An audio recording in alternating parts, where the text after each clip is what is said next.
Sheikh al-Islam ibn Taymiyya rahimahullah has explicitly attributed a Tafweedh, or the consigning of the meaning of the unclear divine attributes to Allah, to the Hanbalis in his Mujmooa al-Fataawa, where he said, "And whoever affirmed al-Ulw with the Aql, meaning intellect, and made it one of al-Aqliyya attributes, or the attributes of the intellect, like Abi Muhammad bin Kəlab, Abi al-Hasn bin al-Zaghoni, and those who agreed with him, and like al-Qadi Abi Ya'lى in the last of his statements, and Abi Muhammad, meaning al-Muwaffaq ibn Qudama, they affirmed al-Ulu and made al-Istawa among al-Khbariya attributes, or the reported attributes, whose meaning they say only Allah knows."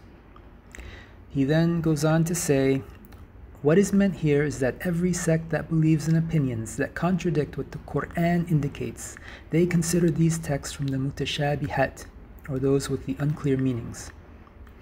Then, if they are of those who see the correct position as stopping at his statement, وَمَا يَعْلَمُ تَأْوِيلَهُ إِلَّا اللَّهِ, they said that only Allah knows its meaning, so it becomes necessary that neither Muhammad or Jibreel nor anyone know the meanings of these verses and reports." End of quote. So, in conclusion, we can extract several points here. First, Sheikh al-Islam ibn Taymiyya rahimahullah explicitly identified a Tafweedh as the position of the Hanbalis. In addition, he explains that the mutashabihat, as we said, those words with the unclear meaning, are what contradict the meaning of the Quran, meaning the apparent meaning, or rather a type of apparent meaning, as we'll go on to see when we clarify his position.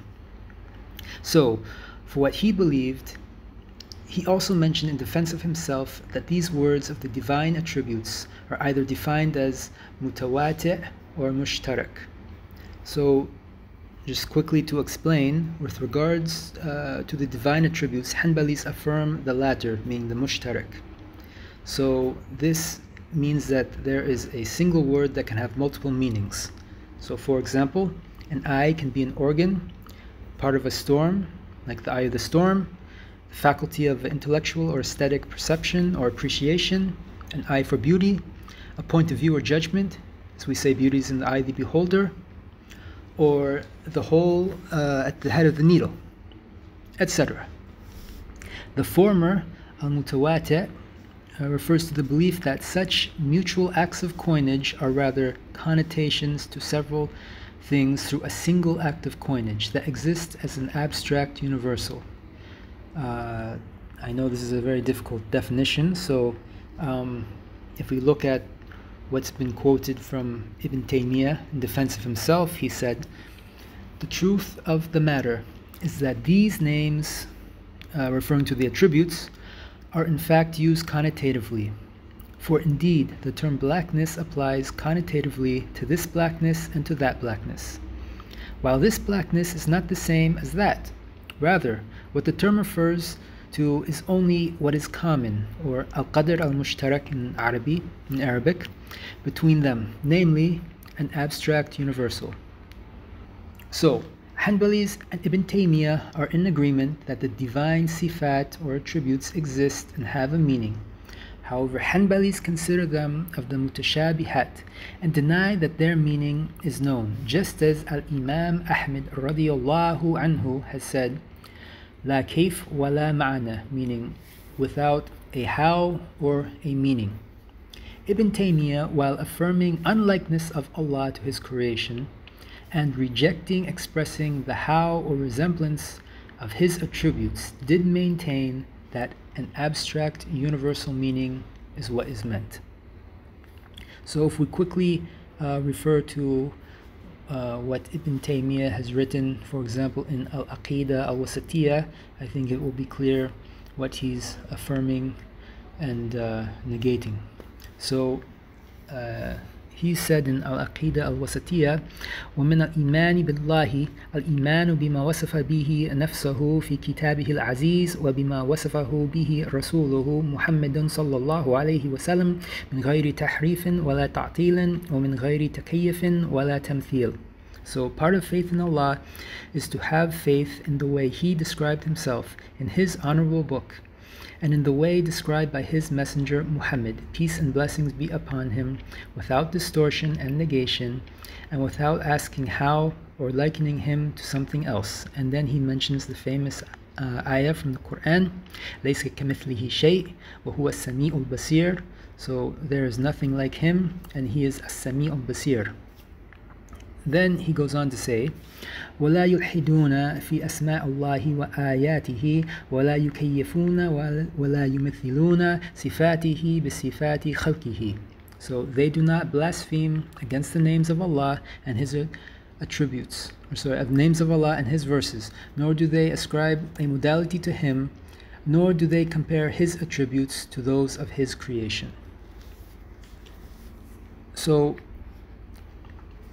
that's just to clarify Sheikh al-Islam's position, but to continue with some of the concluding points, we can also say that from what Sheikh al-Islam mentioned, the position of Tafweedh is also based upon the reading of verse 7 of Surah Al-Imran, with the waqf or the stop being obligatory according to the Hanbalis after وَمَا يَعْلَمُ تَأْوِيلَهُ إِلَّا اللَّهِ.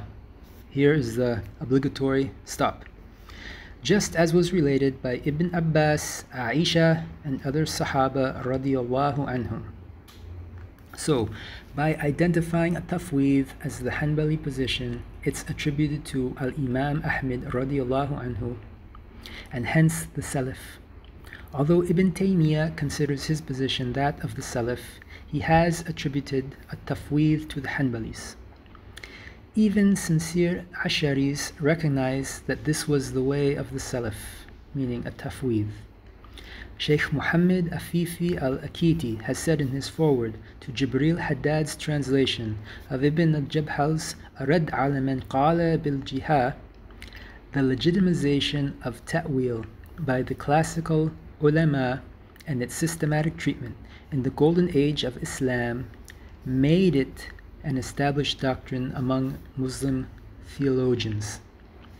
It became the standard position in latter orthodoxy, meaning the Khalaf, within the Sunni tradition, and then in parentheses, alongside the formerly dominant, simpler alternative and utterly unexplainable non-method Tafweedh.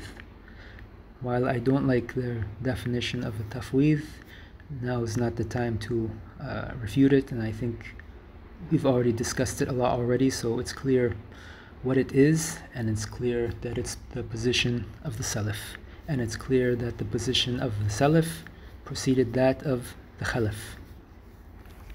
So finally,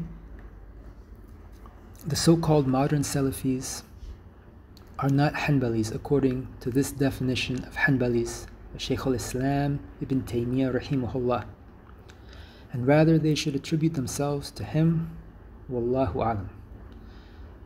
And before we conclude, we just want to clarify that what we're mentioning here is not and should not be seen as an attack against Shaykh al-Islam Ibn Taymiyya rahimahullah, but rather it's just to point out on those points of Aqidah where he has differed with the Hanabila throughout the centuries, including those centuries preceding him.